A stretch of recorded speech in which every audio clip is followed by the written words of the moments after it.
Hi friends, welcome to the channel. இந்த வீடியோவில் நம்ம வந்துட்டு இப்போ ரீசெண்டாக டிவிகே பார்ட்டில் வந்து நடந்தக்கூடிய சில ப்ராப்ளம் பற்றி பார்க்க போகிறோம். என்னென்னா, இப்போ ரீசெண்டாக கூட பார்த்திங்கன்னா போன வாரம் விஜய் அவர்களை வந்துட்டு டெல்லி சிபிஐ ஆஃபீஸ் வந்து கூப்பிட்டு இருந்தாங்க.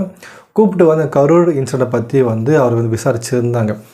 அது வந்து நடந்துகிட்டு இருந்தது. அது மட்டும் இல்லாமல் போன வாரம் பார்த்திங்கன்னா ஏடிஎம்கே கூட வந்துட்டு அவர் கூட்டணி சேர்க்கறதுக்கு வந்து பேச்சுவார்த்தை வந்து போயிட்டுருக்குது. ஆனால் வந்து அது வந்து இல்லைன்னு சொல்லி மறுக்கலை, இருக்குன்னு சொல்லி அவர் வந்து ஒன்றும் அக்செப்டும் பண்ணிக்கல. ரெண்டுத்துக்கும் நடுவில் வந்துட்டு போயிட்டு தான் சொல்லணும். அது இல்லாமல் ஆதவ் அர்ஜுனா என்ன பண்ணுறாருனா, ஸோ ரீசெண்டாக பார்த்தீங்கன்னா ஒரு பொண்ணை வந்துட்டு பண்ணி இது பண்ணாங்க இல்லையா, அந்த பொண்ணை கொண்டுட்டாங்க இல்லையா, அதுக்கு ஆர்ப்பாட்டமாக வந்துட்டு ஒரு மீட்டிங் ஒன்று போட்டு வந்து பயங்கரமாக பேசியிருந்தார். திமுக வந்து பயங்கரமாக கலாச்சிருந்தார். அது மட்டும் இல்லாமல் ரஜினி அவர்களை வந்துட்டு மன வலிமை கம்மியாக இருக்குன்னு இன்டெரக்டாக வந்து சொல்லியிருந்தார். அதாவது எங்கள் தலைவருக்கு தான் மன வலிமை அதிகமாக இருக்குது, மற்றவங்களுக்கு யாரும் இல்லைன்ற மாதிரி சொல்லியிருந்தார்.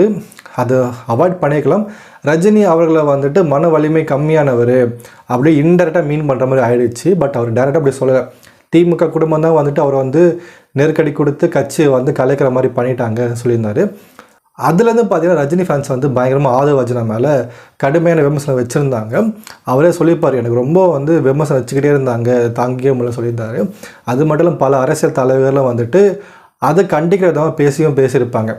ஸோ இதுக்கு வந்து என்ன பண்ணியிருந்தார், ரஜினி அவர்கள் வந்துட்டு ட்விட்டரில் வந்து ஒரு அறிக்கை ஒன்று விட்டுருந்தார். அவர் பேசினதுக்கு எதிர்த்து நிறைய தலைவர்கள் வந்து குரல் கொடுத்தீங்கன்னு சொல்லி அவங்க பேர் எல்லாத்தையும் அவர் மென்ஷன் பண்ணியிருந்தார். மென்ஷன் பண்ணிட்டு காலம் பேசாது காத்திருந்து பதில் சொல்லும்னு சொல்லிட்டு ஒரு டைலாக் ஒன்று போட. ஏன் அப்படி சொன்னான்னு தெரியல. ஸோ காலம் பேசாது காத்திருந்து பதில் சொல்லும் சொன்னது வந்துட்டு நீங்கள் ஜெயிக்க மாட்டீங்க, டிவிக்கு கட்சி ஜெயிக்காதுன்ற மாதிரி அவர் மீன் பண்ணுறாரோன்ற மாதிரி இருந்தது. அப்படி இல்லைனா நான் ஏன் கட்சியை வந்து ஆரம்பிக்காமல் போயிட்டேன்னு ஒரு ஆன்சர் வருமோ அப்படின்னு தெரியல. ஸோ பட் ஆதவ் அர்ஜுனா பேச அப்புறம்னு பார்த்தீங்கன்னா பயங்கரமான கடுமை எதிர்ப்பு வந்தது.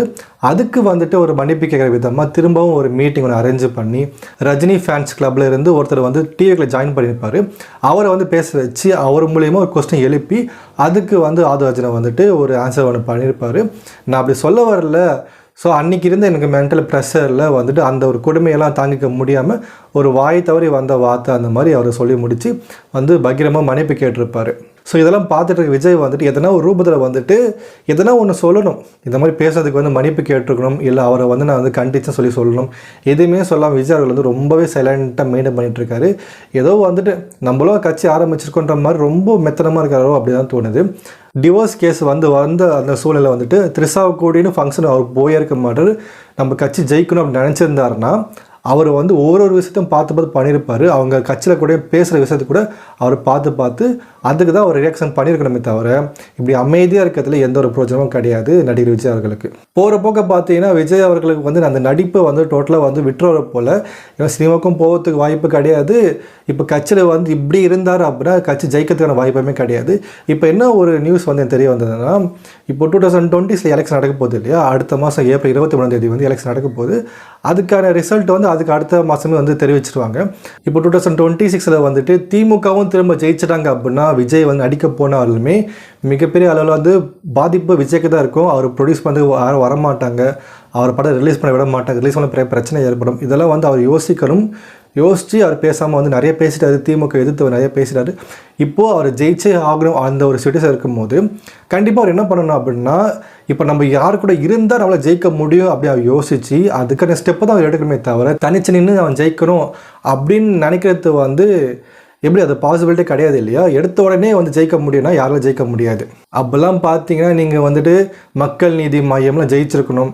அவர் கமலஹாசனுக்கு வந்துட்டு கட்சி ஆரம்பிக்கும் போது பெரிய சப்போர்ட், நாங்களே ரொம்ப சப்போர்ட் பண்ணியிருந்தோம். பட் அவர் வந்துட்டு ஜெயிக்காமல் போயிட்டார் இல்லையா. இப்போ ஜெயிக்காமல் போயிட்டு திரும்ப வந்துட்டு திமுக கூட ஜாயின் பண்ணிட்டார். எதுக்காகன்னா அவருக்கு வந்து அந்த லோக்சபாவோ ராஜ்யசபாவோ அங்கே வந்து ஒரு பார்லிமெண்ட்டில் வந்து ஒரு சீட்டுக்காக வந்து அவர் ஜாயின் பண்ணியிருந்தார். இப்போ அந்த கட்சி இருக்குதானே சுத்தமாக தெரியல. எந்த ஒரு அறிக்கை எதுவுமே அவங்க பண்ண மாட்டாங்க. இப்போ எலெக்ஷன் வரப்போது அவங்க வந்து நிற்க போகிறத கூட அவர் சொல்ல மாட்டாரு.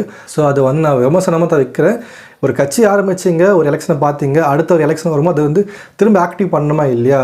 அந்த கட்சி இருக்கிறதுக்கான எந்த ஒரு அடையாளமும் இல்லை. இப்போ அந்த கட்சியில் மெம்பர்ஸ் இருக்காங்களா கூட தெரிய மாட்டேங்குது. ஸோ நான் என்ன சொல்ல வந்தேன்னா, இப்போ ஒரு கட்சி ஆரம்பித்த உடனே ஜெயிக்க முடியாதுன்ற போது இப்போ ஜெயிக்கிறதுக்கான பாசிபிலிட்டி கண்ணுக்கு வரும்போது அதை யூஸ் பண்ணிக்கணும். அதுதான் புத்திசாலித்தனம். இப்போ ஒரு கட்சி ஆரம்பித்து வர எலெக்ஷனில் ஜெயிக்க முடியும்னா ஜெயிக்க முடியாது.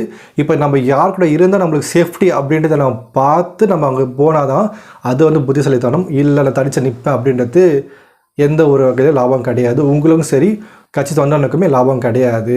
ஸோ வரக்கூடிய அந்த பிஜேபி ஏடிஎம்கே அந்த ஒரு காம்பினேஷன் நீங்கள் போனீங்கன்னா ஜெயிக்கிறதுக்கான பாசிபிலிட்டி 70% இருக்குது. கண்டிப்பாக நீங்கள் ஜெயிச்சிருவீங்க. ஜெயிச்சு உங்களுக்கு டெப்யூட்டி சிஎம் போஸ்டிங் தராங்க, 40 to 60 சீட் உங்களுக்கு தராங்கன்னும் போது ஒரு நல்ல ஆப்பர்ச்சுனிட்டி அதை யூஸ் பண்ணிக்க வேண்டியது உங்களுடைய கட்டாயம். ஸோ அவ்வளோதான் இந்த வீடியோ. என்னை யாரும் திட்டாதீங்க, என்னுடைய நாலேஜை நான் பேசியிருக்கேன்.